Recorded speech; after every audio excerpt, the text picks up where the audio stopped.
Bismillahirrahmanirrahim. Assalamualaikum warahmatullahi wabarakatuh dan selamat sejahtera. Yang dihormati Tuan Pengetua Puan Hajah Zarinah binti Sarban, yang berusaha penolong kanan 1 Cikgu Tajudin, penolong kanan Hal Ehwal Murid Cikgu Razri, penolong kanan Co-Curriculum Cikgu Aisyah dan penolong kanan tingkatan 6 Cikgu Azwanatul Mira. Seterusnya, yang dikasihi barisan kaunselor, guru-guru kanan, guru-guru serta tak lupa juga kepada semua anak-anak pelajar Sekolah Menengah Kebangsaan Tunku Sulong.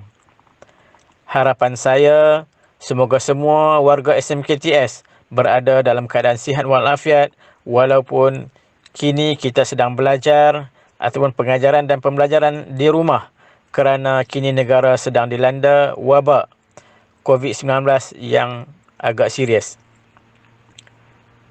Sempena pelancaran nilam kali ini, saya akan menceritakan sepintas lalu bentuk penilaian dan cara menulis laporan pada buku nilam anda.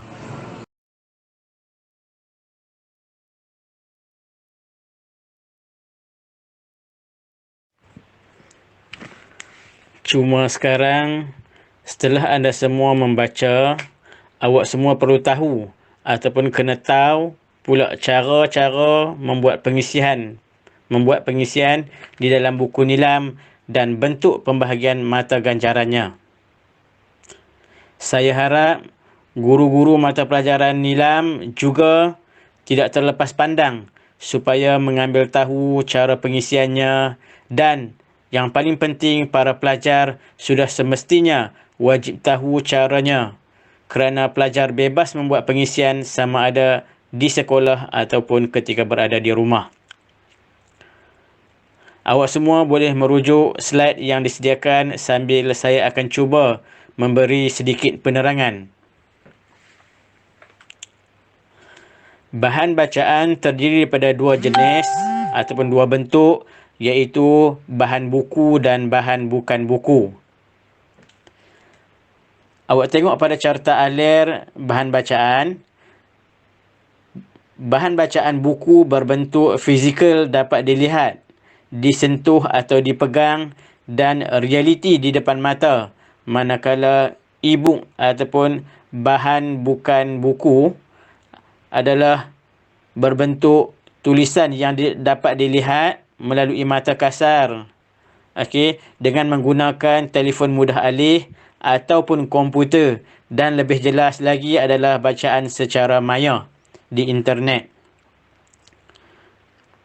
Bahan bukan buku juga terbahagi kepada dua jenis, iaitu bercetak dan bahan bukan bercetak. Awak boleh tengok pada contoh slide yang dibekalkan.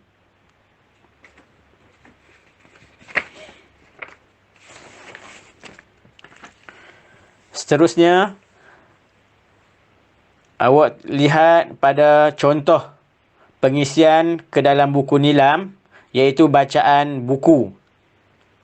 Yang pertama sekali, yang atas sekali pada halaman tersebut, yang pertama sekali, tahun terbit. Tahun terbit kebiasaannya ditulis pada halaman hadapan ataupun halaman muka surat kedua ataupun ketiga. Tahun diterbitkan. Seterusnya, tarikh. Tarikh itu tarikh semasa lah awak membuat pembacaan ataupun awak menulis ke dalam buku nilam. Seterusnya, sekiranya buku, awak bulatkan pada ruangan buku, dan sekiranya bukan buku, awak bulatkan pada bukan buku. Selepas itu, judul ataupun title, yang ni adalah tajuk buku yang awak telah membaca. Jadi awak masukkan sahaja tajuk buku yang awak dah membaca tu. Seterusnya, nama pengarang.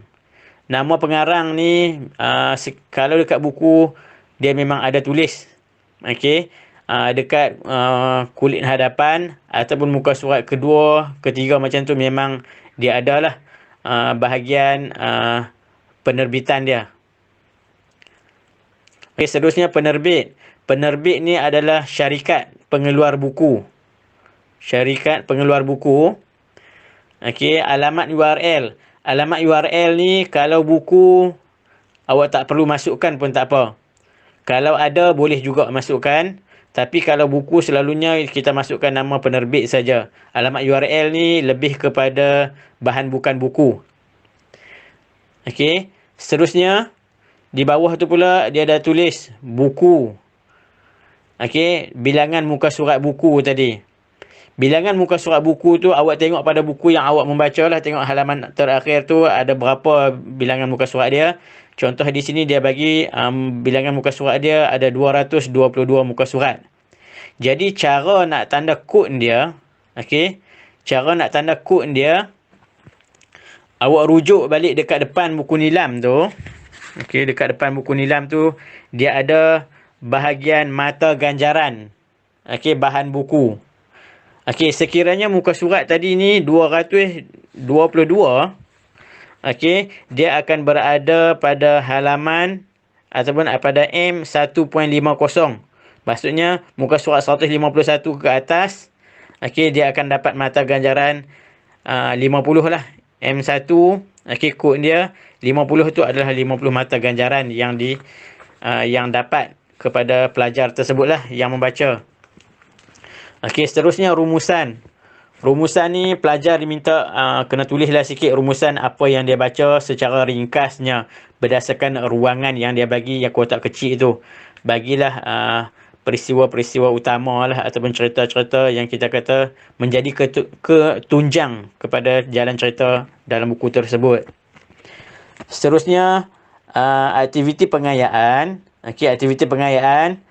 Sekiranya awak buat rumusan, okey, awak write pada ruangan ataupun kotak rumusan, dan pengesahan akan dibuat oleh cikgu. Cikgu ni terpulang ke awak, sama ada cikgu yang ajang awak ke, cikgu mana-mana cikgu pun boleh, ataupun waris di rumah pun boleh untuk dapat pengesahan tu.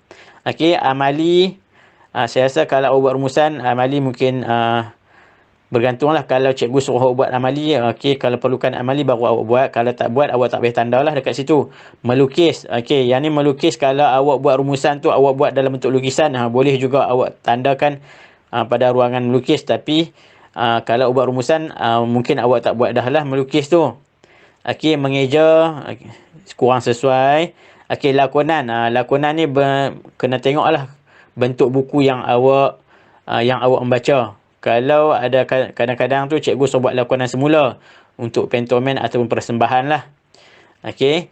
Dan yang terakhir sekali ada bercerita. Bercerita ni boleh diterima. Kadang-kadang rumusan awak boleh tanda dalam kotak tu, dan bercerita tu maksudnya awak berkongsi dengan kawan-kawan ataupun awak bercerita dengan kawan-kawan di dalam kelas ke, kat kawan-kawan baik awak ke. Okey.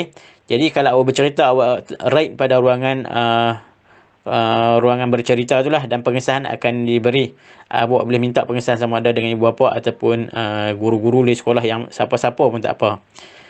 Okey, yang tu untuk contoh ataupun corak pengisian bahan buku yang awak membaca. Yang terakhir sekali, okey, awak tengok pada slide macam mana pula pengisian. Okey, macam mana pula pengisian ke dalam buku nilam bahan bukan buku. Bahan bukan buku ni cara pengisian dia sama, hampir sama juga. Okey, cuma terdapat sedikit perbezaannya lah.